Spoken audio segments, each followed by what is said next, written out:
what's going on, ladies and gentlemen? My name is Darku, and in this video we'll be going over the new patch update in Palworld, as well as taking a look at the roadmap for future developments.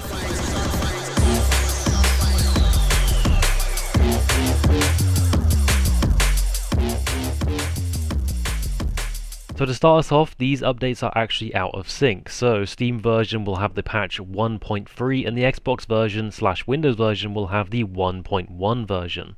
So unfortunately there's nothing crazy to report on the actual patch. They have fixed a numerous amount of bugs where everyone had like an infinite loading screen.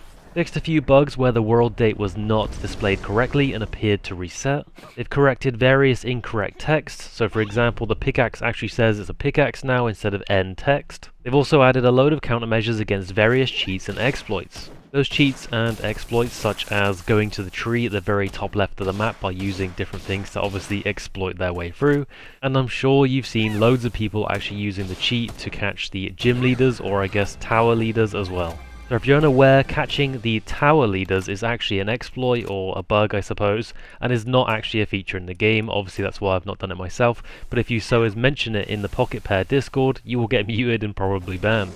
And that's pretty much it for the patch. Obviously you can see they're prioritizing as many bugs and exploits as they can before moving on to bigger things. So let's look at the roadmap for this year then. So obviously addressing critical issues is their top priority. Getting rid of as many bugs and exploits in the game as possible and so on. Other things they're looking to improve ASAP is the key configuration improvements and improvements to base PAL AI and paving. And this is honestly great because there's a lot of pals who just get absolutely stuck if they're not on flat ground, and sometimes they are just doing the weirdest thing you've ever seen. So here's where the biggest chunk of this roadmap comes in, is the planned future updates. With PvP being right at the top, of course, obviously the first thing that screams in my head is that it's going to be another Ark game or another Rust game, for example. Being able to have your own bases, raid other bases, take all their resources, etc. I mean, the engram list already looks like Ark as it is, why not just add the PvP aspect? Raid bosses next on the list, which will be super interesting to see how that works, as we already have sort of boss layers, we have like caves, and we already have the tower leaders as well. I'm curious if these raid bosses can have like 10 people, you know, multiple pals with you, etc. And maybe even a separate box where you can take raid pals specifically for said raid.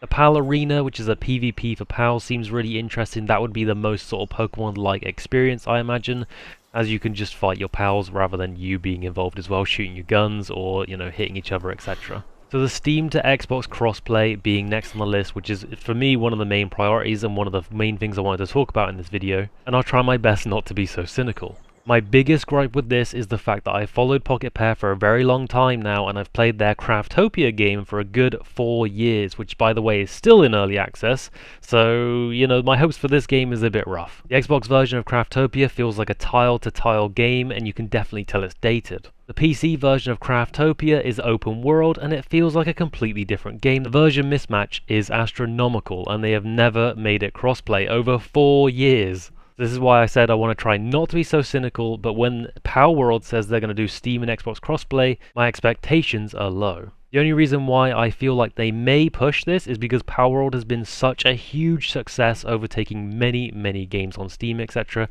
that they may actually consider this. Next on their list is various Xbox feature improvements. I'm interested to find out what they actually do mean by this, but I have no idea. This just feels like they're putting big fancy words on the patch notes for no reason. Like, what does that mean? What does that mean? Various Xbox feature. What does that mean? Next up is the server transfers and migrations. Now this is a huge one because this has been an absolute downer on a huge friend group of mine, because obviously everybody wants to play, and currently on Xbox and stuff, if you don't have like a proper server, you can only have a maximum of 4 players, and you can't bring over your character. Their character is like stuck in your world, and you know, they can't bring over any of their teams from their world, etc., which is really rough. So these transfers and migrations would be amazing.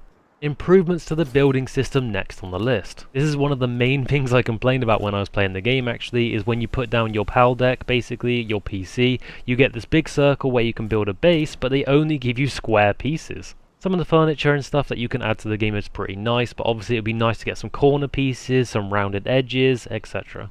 Now last on this list is new islands, pals, bosses and technology. So all round, this is just way more stuff for the game itself.